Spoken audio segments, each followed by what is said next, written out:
60 hours from now, a cartel freighter will swallow a 10-year-old girl, and the single bullet in my glove box will need a new target, either the man who stole her or the coward who couldn't save her. I crossed the border at 3:30, river water biting my ankles like it knew I didn't belong here. The desert ahead was a bruise the color of gunmetal, silent until a lone coyote sang reminder that nothing alive out here is harmless. I had 40 miles to San Esperanza and less than 60 hours until Sofia's crate, humanitarian they called it, was scheduled to vanish into the Pacific. In the glove box lay Emily's single hollow point, the date of her death etched in crude lines. Miguel had pressed it into my palm. One shot, one promise. I told him I'd save the girl or spend the bullet trying. Either way, the ledger would close. 10 minutes south of the crossing, a lone patrol truck materialized in my rear view. 2 federales, lights off, pacing me like wolves deciding if the deer was worth their effort. I slowed, cracked the window, let moonlight catch the American plates. They flashed theirs, official, but I'd seen those numbers on cartel pay sheets. I pulled to the shoulder, hands visible. When they approached, rifles low, I handed over a duffel stuffed with counterfeit U.S. cash. The younger one whistled at the stack and nodded. The older frowned, sniffed a bill, and smiled a thin, coffin-tight smile. Then he set the bag on a hood and lit it on fire. Counterfeit burns quicker than truth. Blue flames licked the windshield. He leaned in close, breathed stale tequila into my ear. "Wrong currency, amigo. Try again." They wanted the truck, not the bills. While the younger aimed at my chest, the older slid behind the wheel, shifted into drive. I pivoted, grabbed the burning bag with my bare hand, and heaved it through the back window. Flames whooshed across the cab, caught the seat fabric, and the older federale flailed. I drew, shot the rifle barrel aside, and dove clear as the truck slewed into a ditch. When it exploded, the shockwave slapped me flat. Sand stung my face. Diesel fire painted the sagebrush. I rose to one knee, gun ready. The younger officer lay unconscious. The older crawled, uniform smoldering. I dragged him away from the heat, cuffed him to a mesquite trunk with his own restraints, then left him the single real $100 bill I carried. "When you lie about tonight," I told him, "start with the part where greed cost you 3 lives instead of 2. I walked south under an indifferent moon, ribs aching from the blast. 30 minutes later, I topped a ridge and saw San Esperanza flickering in the basin, a cheap constellation of bar lights and cook fires. The sight dredged up memories of Kandahar's night markets. The same frantic bargaining, the same smell of sweat over fear. I slipped into town as roosters announced the sun, found a mud-walled cafe where coffee tasted like gasoline, and locals kept their eyes down. Captain Alejandro Reyes arrived exactly at 8, as promised. He wore a sweat-stained training jacket and the same mismatched boxing shoes he'd laced a decade earlier when our units shot at each other across a desert ravine. His right ear was still half missing, my handiwork. When he spotted me at the back table, he touched the scar and grinned as though grateful the bullet hadn't stolen more. "You look older, Jack," he said in English that carried gravel. "Still faster than you," I answered. He set a small wooden box on the table. Inside lay a single bullet of his own, flattened and warped. He dug it out of his vest the day after our last dance. "We retire our ammunition tonight," he said, "or we die with it." We left the cafe through an alley thrumming with illegal electricity lines and walked to his boxing gym, concrete ring, ripped speed bags, a ceiling fan without blades. Reyes introduced me to no one. Trust here was flammable. One spark could torch the town. He led me to a back office with cracked tile and pulled a map from a metal locker. Red thumbtacks dotted the hills southwest of town. One was kissed by fresh blood, his blood, from a cut on his knuckle. "Rancho del Cuervo," he said. "Silencio keeps a forward stash there, guarded by mercenaries who play soldier better than soldiers. He will move the children by dusk tomorrow." "No time for scouting," I said. "We create leverage." Reyes handed me a Polaroid, his cousin Diego counting cartel money beside an idling truck. At noon, Diego launders payroll in the Mercado de la Luz.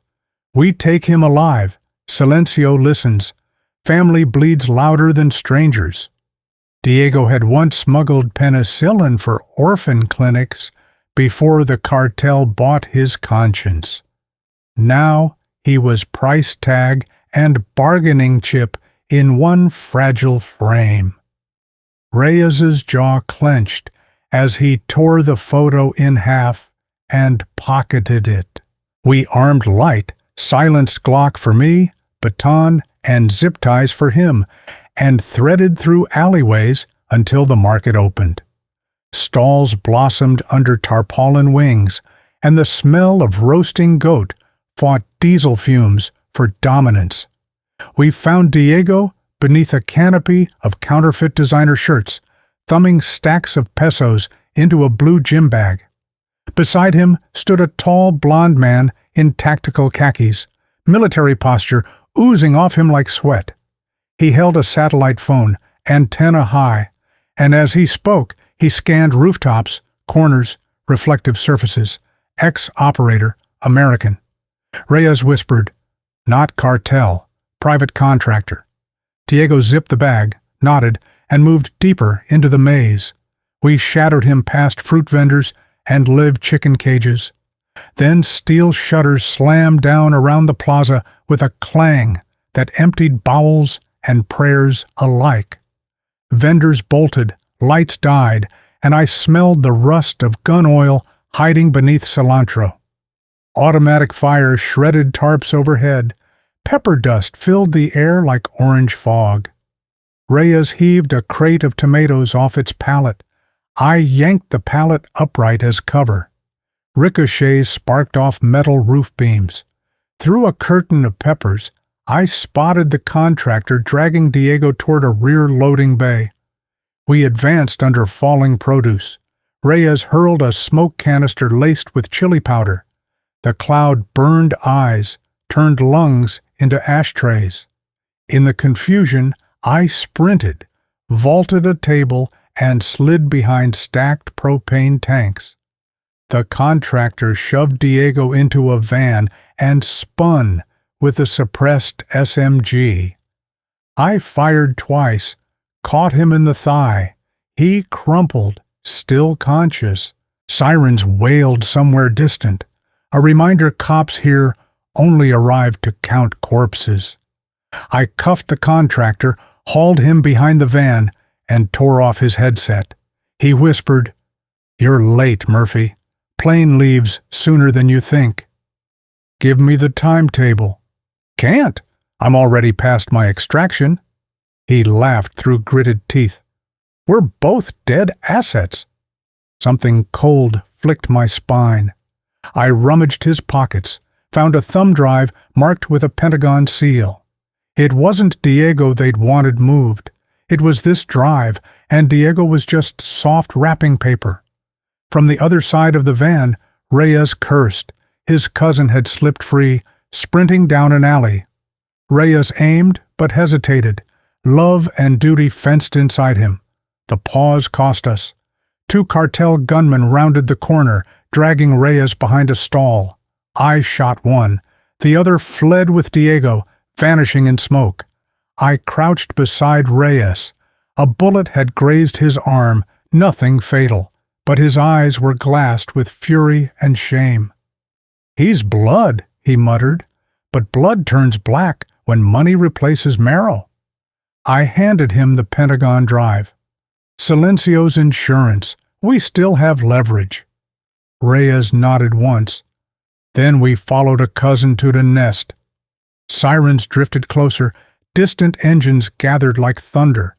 We melted into shadows, crossing rooftops as sunrise split the horizon. A thin red scar, matching the wound on Reyes's arm and the one in my chest that never healed. In my pocket, Emily's bullet felt heavier than before, as if counting the heartbeats I had left to spend. Reyes and I ghosted across the rooftops until the market smoke blurred into dawn haze behind us. Sirens circled like distant vultures, but no one followed. San Esperanza had already learned not to chase men who ran toward gunfire. We dropped into an alley where the contractor, Walker, lay cuffed beside overflowing trash barrels. His thigh wound bled through a makeshift tourniquet, yet his stare still measured distances, exits, weaknesses. I knelt, tore open a packet of coagulant, pressed it to the wound. He hissed, then laughed through clenched teeth. "Fixin' me up so I can talk?" "No," I said. "Fixin' you so you can run." Confusion flickered. I unlocked his cuffs, slipped them onto Reyes's cousin Diego, who had finally been dragged from a fish stall where he'd tried to hide. Diego protested until Reyes raised a blood-slick baton. Silence followed. Walker flexed his free hands, testing the gift. "You're trading hostages." "I'm trading liabilities," I answered, and shoved Diego toward him. "Family for freedom. Get him south of here, and you stay breathing." Reyes's eyes burned, but he understood. The cartel expected us to chase Diego. Letting him vanish was the unexpected move. Walker slung Diego over his shoulder, limped north, and never looked back. One enemy removed, one blood debt settled. The street swallowed them both. Reyes wiped sweat from his ear scar. "He'll warn Silencio." "He'll tell Silencio we're desperate," I said. "Let's show him we're not." We cut east through a warren of adobe duplexes until we reached a courtyard where children kicked a torn ball amid laundry lines. Reyes tapped twice on a cellar door. It opened to reveal his son, Mateo, 17, eyes bright under a mop of sweat-damp hair. The boy gaped when he saw me, the ghost that maimed his father now in their sanctuary. But fear turned to resolve when Reyes handed him the battered thumb drive. Mateo shoved it into a battered laptop, keys clacking. Satellite maps bloomed across the screen, each tagged with cartel radio chatter. Mateo traced a pattern of convoy movement southwest, converging on an abandoned silver mine outside Rancho del Cuervo. The road in was a single arterial vein. Blow it! The mine died. But a notation flickered. Alt tunnel, mercury shaft, depth 18 m. An emergency exit Silencio could use if cornered. Reyes glanced at me. "You trust a boy's map?" "I trust necessity," I said and ruffled Mateo's hair. The boy stiffened, then grinned as though he'd been knighted. We geared up. 2 suppressed Glocks, 3 homemade flash charges, Reyes's battered baton, and my last magazine of subsonic rounds. The boxing gym speed bag string served as tripline. Before leaving, Reyes clasped Mateo's shoulder. "If we fail, you take Mother North. Use the files. Forget my name." The boy nodded once, jaw steel. We stole a rust-flecked pickup and followed a dry arroyo west. Noon scalded the windshield. Mirages wriggled across the road.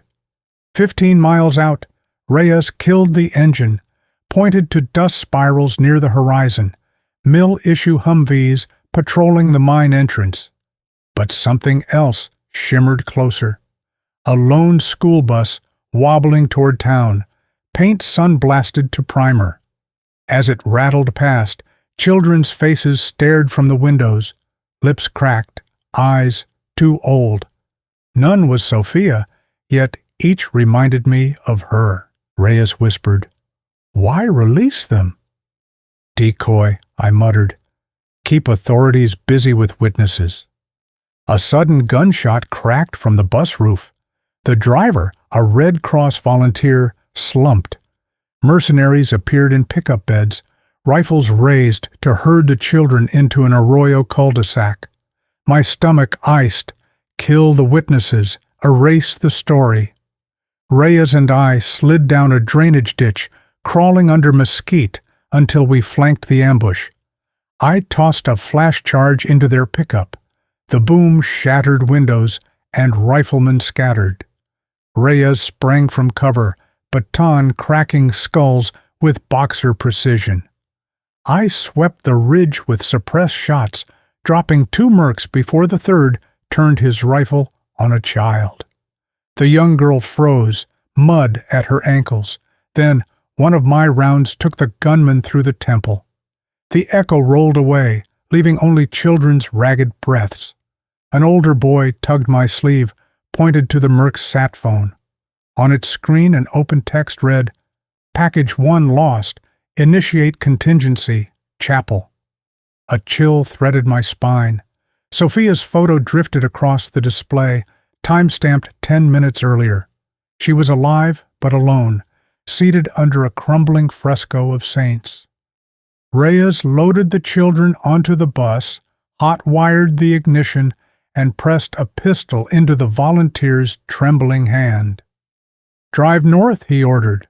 "Tell the first soldier you see that hell is leaking." The volunteer nodded, tears cutting clean lines through dust. As the bus groaned away, a distant rumble rose, an armored convoy roaring toward the mine. We had minutes before an entire fire team sealed the chapel and the girl's fate. We sprinted across the flats, lungs rasping. Halfway there, a lone helicopter whipped overhead. Cartel logo peeled away to reveal U.S. contractor paint beneath. It banked toward Rancho del Cuervo. A shape dropped from its skids. Supply crate or bomb, impossible to tell.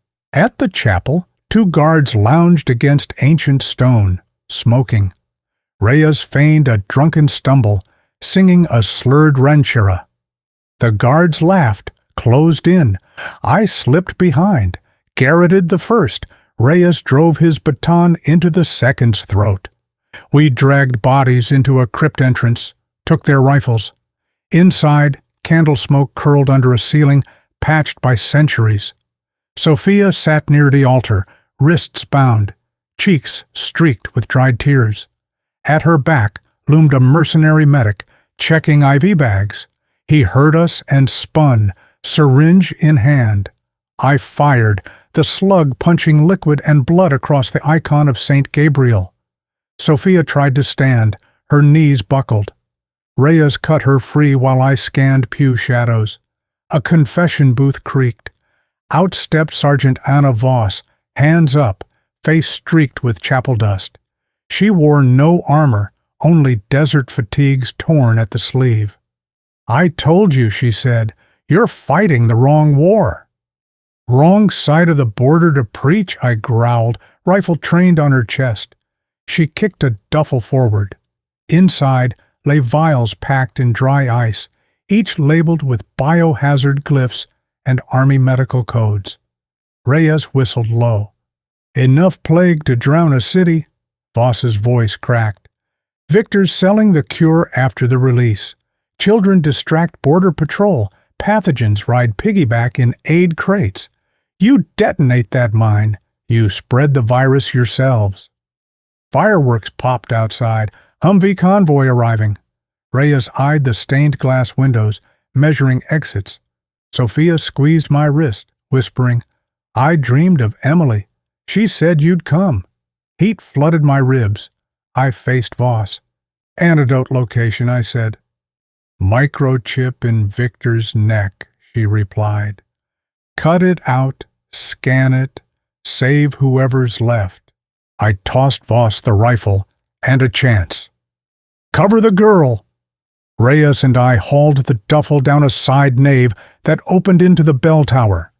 We hauled ourselves onto the roof as mercenaries breached below. The crate the helicopter dropped now sat in the courtyard, timer blinking. I recognized the casing, aerosol dispersal. Reyes cursed in Spanish, so old it tasted like blood. We slid down the roof tiles, landed hard behind a stone balustrade. I ripped open the crate panel. 2 wires, red and black, twisted in my mind like past and present.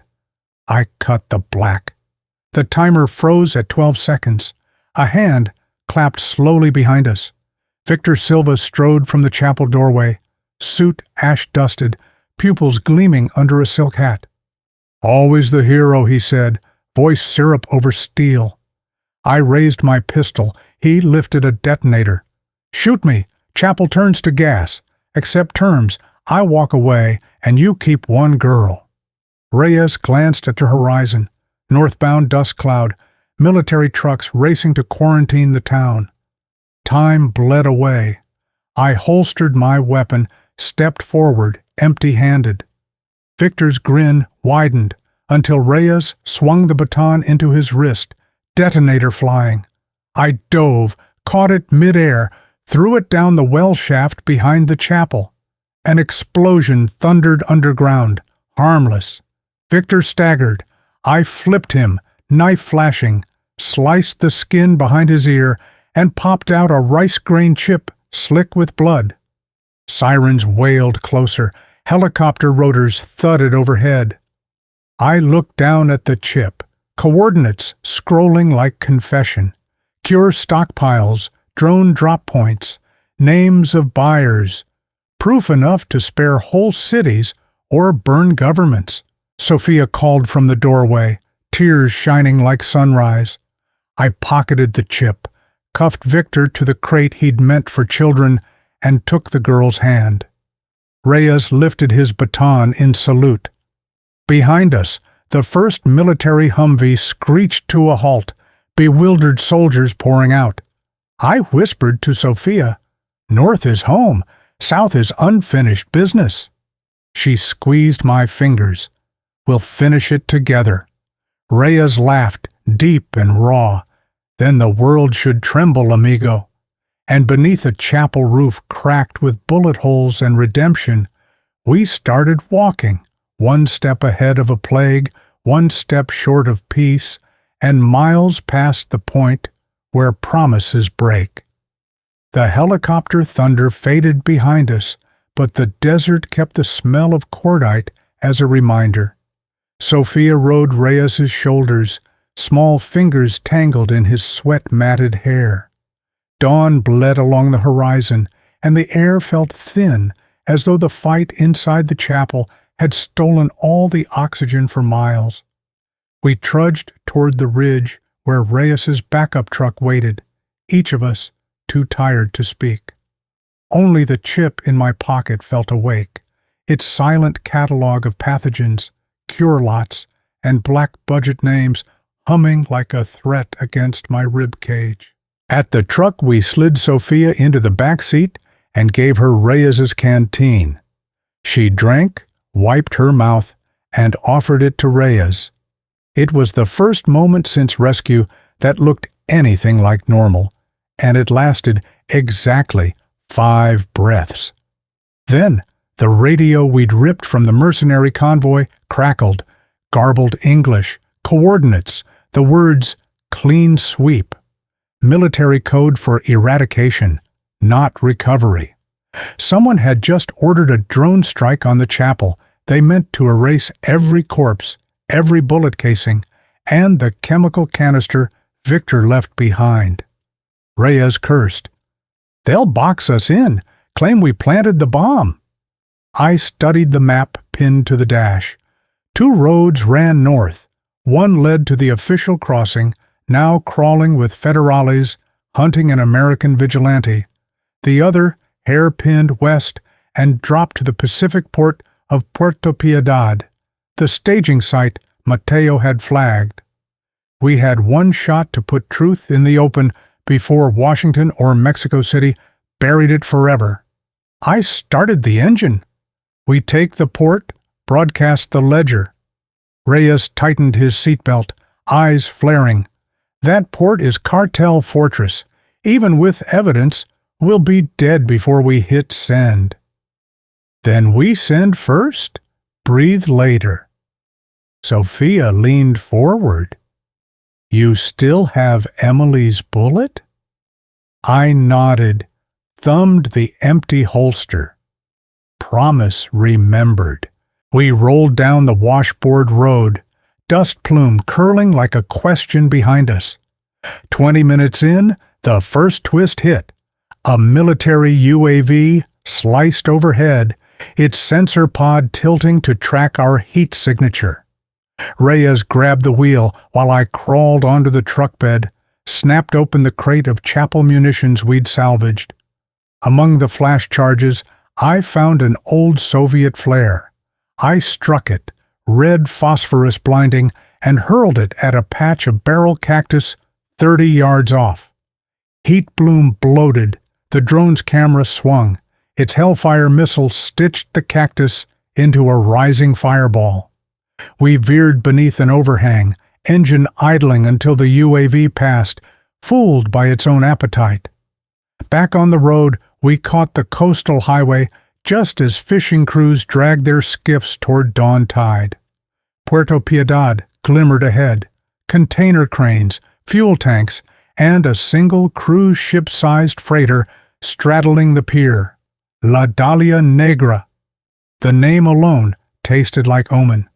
According to the chip, it would sail at noon, carrying aid crates lined with virus vials and the only antidote lot.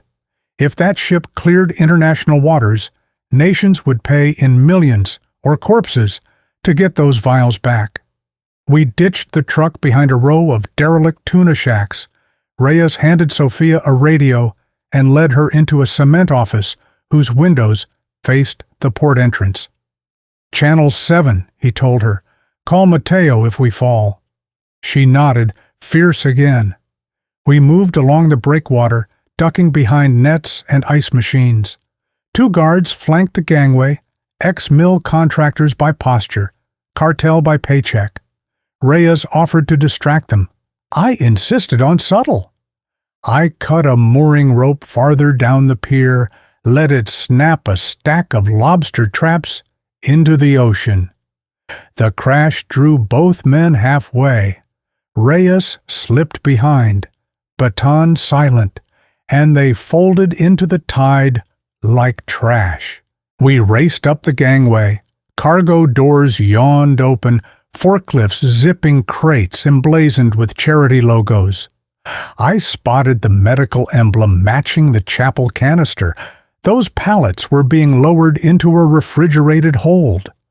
A foreman with tablet barked orders in clipped Spanish. I ghosted behind him, pressed the Glock into his kidney, and asked where Victor's payload rode. He stammered, mid-deck lab container, coded orange, access by retinal scan only, Victor's eye. Reyes grinned. We still have him cuffed to a plague bomb. I grimaced. We also had missile-bruised ribs, 1 magazine each, and a timetable the size of a fuse. No room for retrieval trips. We needed a new eye. The foreman's tablet displayed the crew manifest, including a dockside physician contracted for relief escort. I scrolled until I found her. Dr. Elena Marquez, hematology, retina clearance level. She'd be on board already. We moved through steel corridors smelling of diesel and disinfectant until we reached the infirmary. Inside, Dr. Marquez leaned over a microscope, unaware. Reyes locked the door. I explained the virus, the false relief mission, the certainty of mass death. She paled, but didn't argue when I asked for her retina. Not extraction, cooperation. She agreed to walk us through the scanner on one condition: we deliver the antidote to the Red Cross, not any government. I swore it on Emily's name. Reyes swore on what was left of his ranch. We marched to the orange lab container. Security cam eyed us. Dr. Marquez stared straight, lens reading her iris. Door hissed open. Inside, nitrogen tanks exhaled ghostly vapor over racks of vials. A single laptop sat on a stainless table, chip reader glowing. I inserted Victor's implant. Coordinates and buyer codes streamed across the screen. Reyes set a sat-link antenna, punched Mateo's server address, and hit transmit. Alarm shrieked instantly. The feed had been monitored. Mateo's hack triggered trace. Footsteps thundered overhead. Dr. Marquez slipped behind a rack, whispering a prayer. Reyes jammed the door with a crashed oxygen bottle. I yanked 2 cases of antidote into a rolling cart, smashed vials of virus in a biohazard sink, doused them with bleach. A voice boomed over PA, Victor's lieutenant, Walker, promising to scuttle the freighter, drown us in the harbor, and blame humanitarian extremists. Reyes laughed beneath the alarm, madness and relief mingling. We just rewrote the manifest. If they sink us, they sink their profit. Bulkhead pounded, hinges bent. I ripped the last antidote crate free, shoved it to Reyes. The hallway fire door blew inward, Mercs in tactical gray. I returned fire, clips sparking off steel. Reyes rammed the cart into them, scattering. We sprinted toward the starboard boat deck. Sofia's voice crackled on radio, frantic. Drone inbound, Coast Guard alerted. News feeds already flooding with the data Mateo uploaded. On deck, 2 RHIB rescue craft waited. We leapt into one, Dr. Marquez at the tiller. Mercs burst onto the deck, bullets stitching rubber tubes. I fired Emily's bullet into the fuel vent of the second RHIB. Flame gazered, blossomed into a shockwave that threw our craft off the cradle and into the sea. Water swallowed us hard, then spit us into sunlight. The freighter's crew scrambled alarms. Harbor sirens wailed. Dr. Marquez gunned the outboard, weaving between tuna trawlers. Behind us, La Dalia Negra listed, smoke curling from its deck as internal fires met chemical stores. Dock cranes silhouetted against the rising plume looked like crucifixes for the guilty. We reached the breakwater. Sofia waited, waving a flare too large for her hand. We dragged the antidote ashore just as Mexican Marines stormed the port gate, news drones buzzing overhead. Reyes collapsed, laughing until tears cut through soot. I handed the first antidote vial to Dr. Marquez. Across the bay, the freighter's horn bellowed once, like a dying animal, before the hull belched flames and the ship began to settle. Black water hissed at her sides, swallowing evidence and empire alike. Sirens converged, cameras clicked, questions flew. For one breath, I let myself believe the desert might finally taste like mercy. Then my phone vibrated. No signal header, just an ancient Morse chirp I hadn't heard since Black Ops days. I opened the text. A single image filled the screen, a satellite view of a container yard farther north, time-stamped 48 hours in the future. Under it, 6 words. Your bullet saved 1. Try 12. A second image followed. 12 wristbands, each stamped with an orphanage code, each already soaked in what looked like fresh blood. Reyes read over my shoulder, jaw locking. The Marines were still cuffing mercenaries, totally unaware the war had just grown another head. Sofia stared at the screen and whispered, "They're daring you." I slid Emily's empty holster back onto my belt, felt the cracked leather bite. Then we answer the dare. Helicopter rotors beat overhead, but for the first time all morning, the sound felt like a countdown instead of rescue. We had 48 hours, 12 children, and no bullets left to waste. The line between revenge and redemption wasn't a border anymore. It was a fuse, and it was already hissing.